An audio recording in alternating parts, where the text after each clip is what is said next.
میں نے یہ بھی بتایا تھا آپ کو کہ علامہ صاحب وکیل تھے، بنیادی طور پر کیا تھے؟ ایڈوکیٹ تھے، بیرسٹر تھے نا، قانون کی سب سے اعلیٰ ڈگری انہوں نے لی ہوئی تھی۔ کچھ عرصہ انہوں نے پھر وکالت بھی کی، لیکن میں نے آپ کو عرض کیا تھا کہ اب تو وکیل جو ہوتا ہے نا، وہ کسی نہ کسی بہانے سے اور اوکھے انگلش کے لفظ کہہ کے آپ جیسے اور میرے جیسے جو ہوتا ہے نا بندے کو، وہ ایک پین جو ہوتی ہے نا پین لگانے کے لیے، اب مجھے تو پتہ نہیں ہوتا، وہ انگلش کا لفظ بول کے کہتا ہے کہ یہ کرنا ہے، لہذا اس کے لیے اب پین کتنے کی ہوتی ہے؟ 10 پیسے کی ہوگی، 54 کی ہوگی، اس کے بھی وہ مجھ سے 1000 روپیہ اٹیر لیتا ہے۔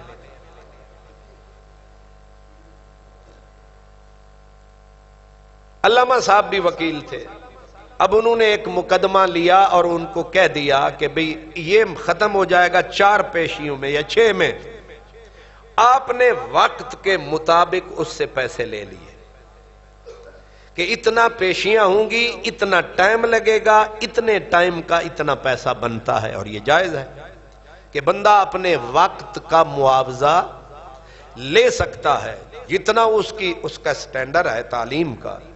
تو علامہ صاحب نے اس کے پیسے لے لیے، اتفاق سے مقدمے کا فیصلہ 4 کی بجائے 2 پیشیوں میں ہو گیا۔ اب 2 پیشیوں کے پیسے ان کے پاس زیادہ آ گئے، اور مقدمہ وہ جیت چکے تھے۔ جو ان کا کلائنٹ تھا وہ مٹھائی کے ڈبے سمیت جب آیا، اس نے کہا جناب شکریہ، میں مقدمہ جیت گیا، یہ مٹھائی لیجئے۔ تو انہوں نے بقایا 2 پیشیوں کے علامہ اقبال نے پیسے نکال کے کہا یہ لیجئے۔ اس نے کہا کہ میرا تو بقایا کوئی نہیں۔ انہوں نے کہا نہیں، تیرا میرا معاہدہ تھا 4 پیشیوں کا، فیصلہ 2 پہ ہو گیا، 2 کا میرے لیے معاوضہ جائز ہے، 2 کا حرام ہے، لہذا یہ اپنا واپس لیجئے۔ مجھے کوئی عالم دکھا دیں، وکیلوں کا میں ذکر نہیں کرتا، ویسے بھی آج کل حالات ٹھیک نہیں ہیں، ججوں کا تو بالکل ہی نہیں کرتا۔ ویسے جیسے حالات چل رہے ہیں، مجھے مولانا روم کی حکایت یاد آ گئی۔ مولانا روم رحمت اللہ علیہ، آپ کو میں نے سنائی تھی، پھر سنا رہا ہوں، حالات کی وجہ سے شاید کہیں اثر ہو جائے، کہ مولانا روم رحمت اللہ علیہ کے دور میں ایک عورت اور مرد دونوں بیٹھے ہوئے تھے، بڑا گھرانہ تھا۔ تو بیوی نے خاوند کو کہا جو کہوں وہ تو مانے گا۔ سمجھ آ رہی ہے؟ میرا ایک دوست تھا، اس نے شادی کی آخری عمر میں، سید تھا۔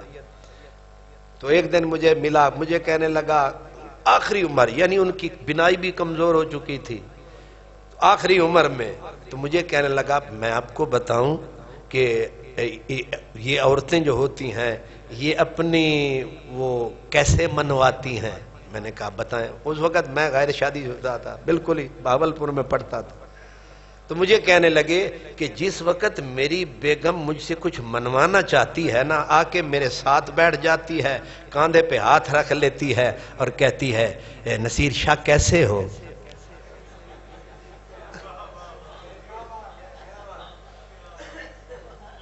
تو وہ شاہ صاحب کہنے لگے میں سمجھ جاتا ہوں کہ آج انہیں دوپٹے دی فرمائش کرنی ہے۔ بیگم ساتھ بیٹھ گئی، مولانا روم کے دور کی بات ہے۔ اس نے کہا کہ میں جو کہوں گی تو مانے گا۔ اس نے کہا جان قربان، وقت جو منوانے کا تھا اور ماننے کا تھا۔ اس نے آگے سے کہا، اس نے کہا کہ 1 من سور کا گوشت کھا، ساتھ شرط بھی رکھ لی کہ جو میں کہہ رہی ہوں اگر تو نہیں مانے گا تو مجھے طلاق۔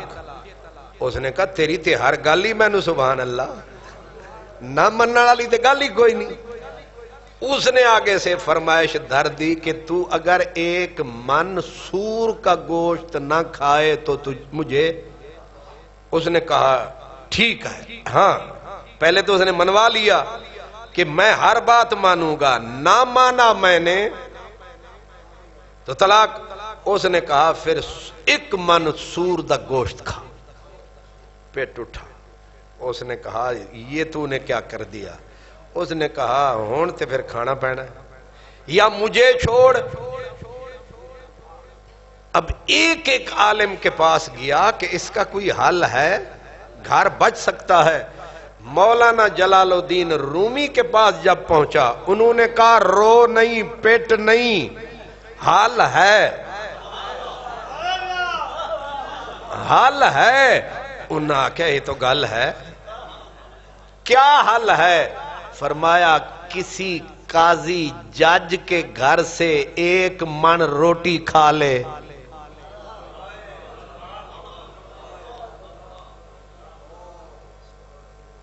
ہائے ہائے ہائے، بڑا اوکھا کام ہے یہ جج بننا، سب سے تلوار کی دھار پہ چلنے کے مترادف، کیونکہ ایک بندے کا بھی انصاف نہ ہوا تو قدرت پکڑ کے لٹکا کے کوڑے مارے گی۔ پیر وارث شاہ نو پڑھو نا، ادن قاضی خان حرام دا لون بیرا۔